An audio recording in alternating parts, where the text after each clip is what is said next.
Graça e paz, graça e paz. Bom dia, Deus abençoe a todos. Estamos aqui com o Salmo 44. O Salmo 44 é uma belíssima composição atribuída aos filhos de Corá. Por filhos de Corá, você pode entender também a descendência. Pode ter sido os filhos, os netos, os bisnetos, toda uma linhagem, tá? Porque os coraitas estavam relacionados aos serviços do templo. Cada grupo tinha uma responsabilidade específica. Corá, o pai deles, juntamente com Datã e Abirão, apoiados por 250 dos líderes de Israel, dos cabeças do povo, das famílias, das tribos, 250 dos líderes de Israel apoiaram Corá, Datã e Abirão na contestação do sacerdócio araônico, da exclusividade de Araão e seus filhos e sua descendência quanto, quanto ao ofício sacerdotal, ou seja, relacionados ao templo, especificamente ao Santo dos Santos, ao Santíssimo Lugar e aos altares. Esse grupo aí se rebelou. Após ficar evidenciado com a intervenção divina, deixando claro que o escolhido para o ofício sacerdotal foi Arão, ou seja, Moisés não estava errado, equivocado, e Moisés não estava beneficiando Arão, né? Era a escolha de Deus o estabelecimento daquele ofício. Arão era um dos sábios de Israel, talvez um dos mais velhos daquela geração ainda. Esses três foram divinamente punidos.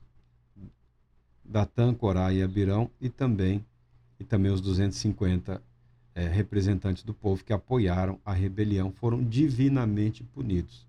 Os filhos não o foram. Os filhos, a descendência, escolhida por Deus para determinados ofícios, seguiram naquilo para o que foram chamados. Permaneceram fiéis a Deus, aceitaram a sua vocação, aceitaram o seu chamado, aceitaram o propósito de Deus para suas vidas e seguiram adiante. Com isso, a palavra de Deus nos ensina não importa os erros do passado, os pecados do seu pai, os pecados do seu avô, do seu bisavô, do seu tataravô, não importam. O importante é que você assuma a sua posição conforme foi ela estabelecida por Deus, aceite a vontade de Deus, a verdade de Deus, não se rebele você contra o propósito de Deus para a sua vida e siga em frente, e siga vivendo. Se é cantando, siga cantando. Se é militando em outra área, se é pregando, siga pregando. Se é orando, continue orando. Não importa qual seja a sua ministração, seja interna, nos ofícios religiosos, ou diga respeito a qualquer outra área da atividade humana, siga em frente. Não há uma área que seja superior. Não existe uma atividade humana que seja irrelevante. É claro que toda sociedade premia de maneira diferente atividades diferentes. Tá? Algumas atividades recebem um reconhecimento maior e mais amplo. No caso aqui dos pais, do pai dos coraitas aqui, o próprio Corá, eles queriam o sacerdócio, porque julgavam que o sacerdócio é atividade, não só a relevância, né?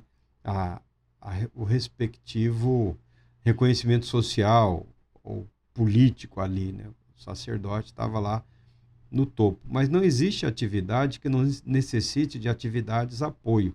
E é possível ter uma perfeita realização numa atividade de apoio, numa atividade, porque a finalidade de todas elas somadas era o culto a Deus, a adoração a Deus, a mediação entre o povo e Deus, entre Deus e o povo.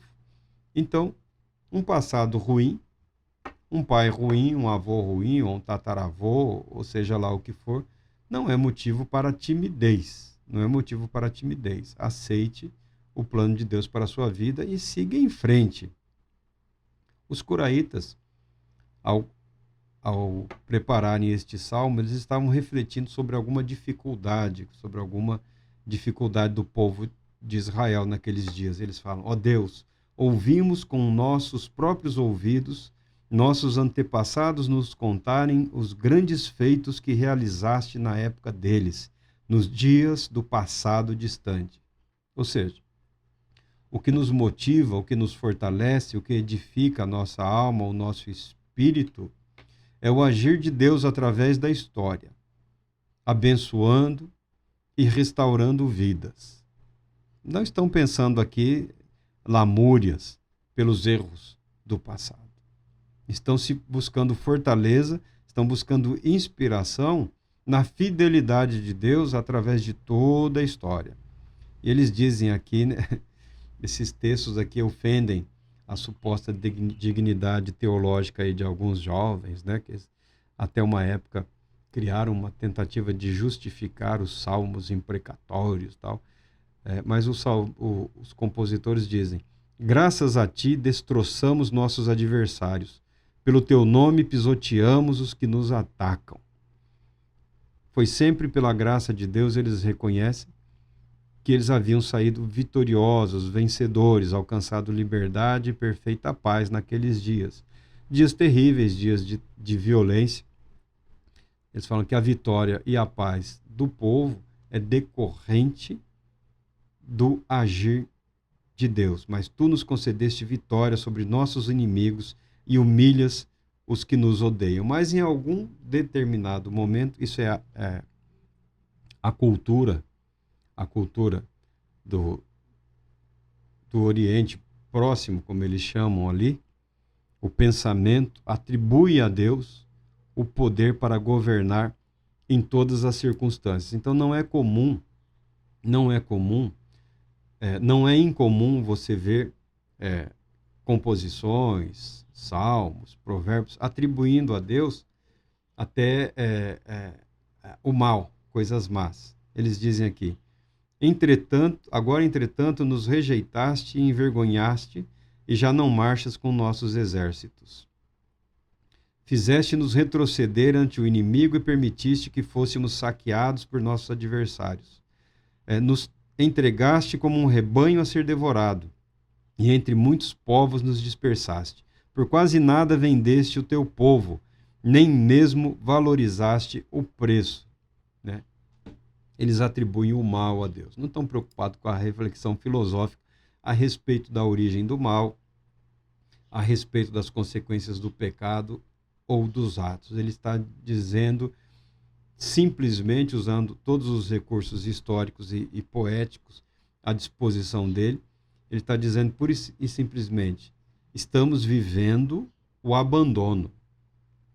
Vivemos agora o desprezo de Deus e o menosprezo e a humilhação por parte dos nossos inimigos. Somos alvos de zombaria e menosprezo. Fizeste de nós um provérbio entre todas as nações. Os povos meneiam a cabeça quando nos avistam, né? Assim, que decepção, parecia um povo tão apto a grandes feitos e agora reduzidos a nada, escravizados, vendidos, aprisionados, mundo afora. O salmista, o compositor do salmo, não tem nenhum problema em expressar a adversidade à soberania e ao governo de Deus. Nós temos por hábito aí fazer uma longa e cansativa diferenciação aí, né, sobre a origem do mal, quem está, quem não está, mas aquele que tem a sua alma e o seu espírito, que reconhece em Deus o poder para conceder a vitória, o Deus que é fiel. Se a fidelidade de Deus não se manifesta na vida, na composição aqui, não é a mesma do profeta. O profeta atribui sempre ali ao pacto, né, a quebra do pacto, a quebra da aliança, o motivo do sofrimento do povo. Mas aqui o compositor, aqui os filhos de Corá, estão dizendo que eles não romperam a aliança, eles não a quebraram.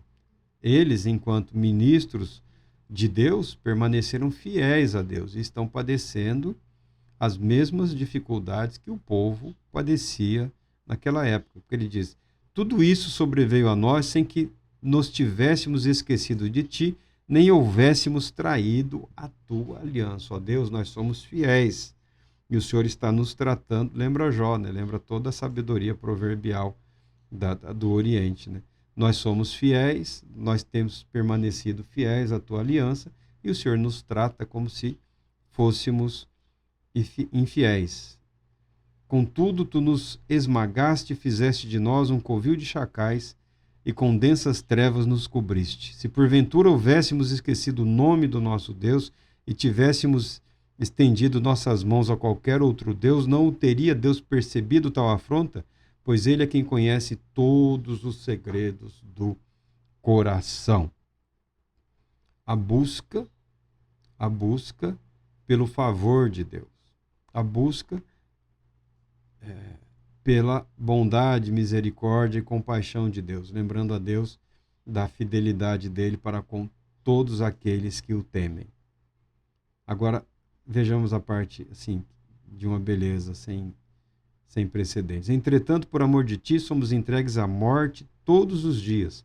Fomos considerados como ovelhas para o matador. Ou seja, o sofrimento, a destruição. É uma reflexão no que diz respeito a conflitos nos quais eles não estavam conseguindo obter a vitória ou o livramento. E ele interpreta isso como ação divina. E ele busca correção em relação a ele e ao povo, em relação a eles e ao povo, dizendo: acorda, ó Senhor. Outras versões podem dizer: desperta, desperta, como se Deus estivesse dormindo ou esquecido da sua aliança, do seu pacto e do seu compromisso. Acorda, ó Senhor, porque pareces dormir? Desperta-te, não nos abandones para sempre. Eles estão expressando ali o sofrimento em termos de abandono. Em termos de abandono. Porque ocultas a tua face e ignoras a nossa desgraça e opressão. As palavras são palavras fortes, porque a situação é terrível, a situação é desesperadora. Prostrada até o pó está a nossa alma, desfalecido sobre o chão jaz nosso corpo. Levanta-te, vem em nossa ajuda e nos resgata por tua imensa benignidade. O salmista está invocando a fidelidade de Deus, dizendo que ele crê que Deus não mudou em absolutamente nada no que diz respeito ao seu poder para agir em favor daqueles que a ele são fiéis, daqueles que o temem, daqueles que o buscam, daqueles que se colocam diante dele, no caso aqui dos coraitas, no caso aqui dele, daqueles que são instrumentos escolhidos por Deus para mediação entre Deus e o povo, entre povo e Deus. Todos os ministérios, todos os ofícios sacerdotais, todos os ofícios atribuídos aos levitas têm o propósito de criar na mente do povo, no espírito do povo, a certeza de que Deus proveria o meio, aquele que viria e seria o perfeito mediador entre Deus e os homens, entre Deus e a humanidade, entre a humanidade e Deus. Jesus, o Cristo, o nosso Senhor. O nome que está acima de todo nome, que pode ser invocado para permitir que tenhamos acesso à presença de Deus. O salmista aqui o faz por dever de ofício. O faz por dever de ofício. Ele não se contenta em compor canções populares. Ele não se contenta com cânticos que tenham aí afinidade com questões populares. Ele se debruça diante da situação real e triste que o povo está vivendo e, ao mesmo tempo em que reconhece a miséria do povo e o poder soberano de Deus sobre o povo, sobre a vida dele, que ainda que pareça terrível aos nossos ouvidos esse tipo de louvor, esse tipo de adoração, ele está dizendo que as nossas vidas como povo eleito, as nossas vidas como povo escolhido, a nossa vida como nação sacerdotal são objeto único e exclusivo do agir de Deus. Reconhecemos o seu domínio, reconhecemos o seu poder, reconhecemos o direito de Deus de governar as nossas vidas, o nosso povo, a nossa nação. Essa é a beleza do Salmo.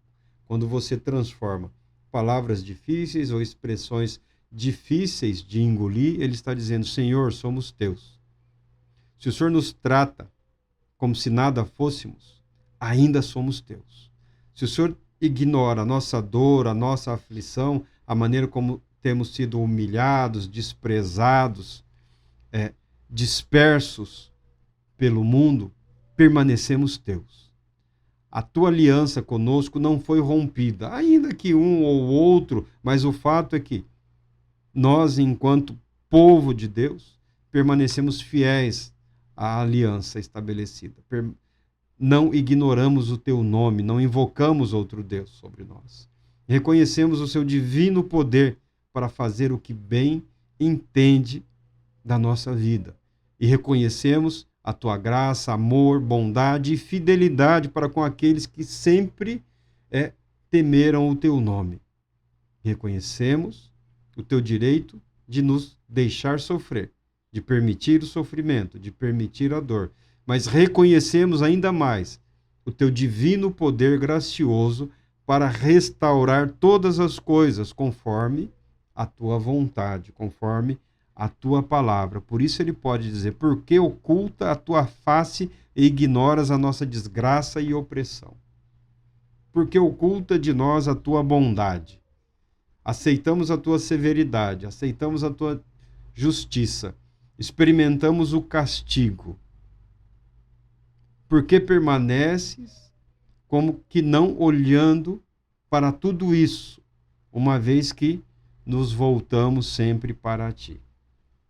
Por isso o salmista pode dizer: levanta-te, desperta, revela, mostra-nos a tua bondade, mostra-nos o teu poder fiel, mostra-nos a diferença que há entre aqueles que te servem, ainda que imperfeitamente, e aqueles que desprezam o teu nome, a tua justiça, a tua bondade e fidelidade. Levanta-te, vem em nossa ajuda e nos resgata para por tua imensa benignidade. A vida para a glória de Deus é refletida através deste salmo, é refletida através dessas palavras e de todo o conhecimento escriturístico. O viver para Deus, o aceitar a dor e a aflição na vida daquele que é fiel a Deus como ato de Deus. Não interessa se você vai debater filosofia, teologia, com permissão, como vontade. Para de perder tempo com essas besteiras. E aproveita até a dor e a aflição para aproximar-se de Deus. Senhor, eu sei que o Senhor é justo. Não somos melhores do que ninguém, mas conhecemos o teu nome. Proclamamos o teu nome através do nosso viver. Sabemos da tua fidelidade pelos feitos que nos foram transmitidos pelos mais velhos. E é essa tua fidelidade que revela a tua bondade, o teu precioso amor que nós queremos e necessitamos experimentar nas nossas vidas hoje, não amanhã, Senhor. Não amanhã, não daqui a um ano, não daqui a 10 anos, não através dos netos, bisnetos, tataranetos. A tua fidelidade, ó Deus, que ela nos alcance hoje, a tua graça, a bondade, a tua santidade e o teu poder para restaurar as nossas vidas, que nos alcance hoje. Tenha pressa, ó Deus, porque o Senhor é eterno, nós somos transitórios, a nossa vida é passageira. Alcançaremos a glória e a eternidade no momento futuro, mas sofremos aqui. Vivemos aqui essa realidade limitada. Apressa-te, ó Deus, em socorrer-nos e em revelar a tua graciosa bondade, benignidade, a tua santa justiça que restaura que renova e que vivifica. Deus Todo-Poderoso te abençoe, te proteja e te conceda a paz, muita paz.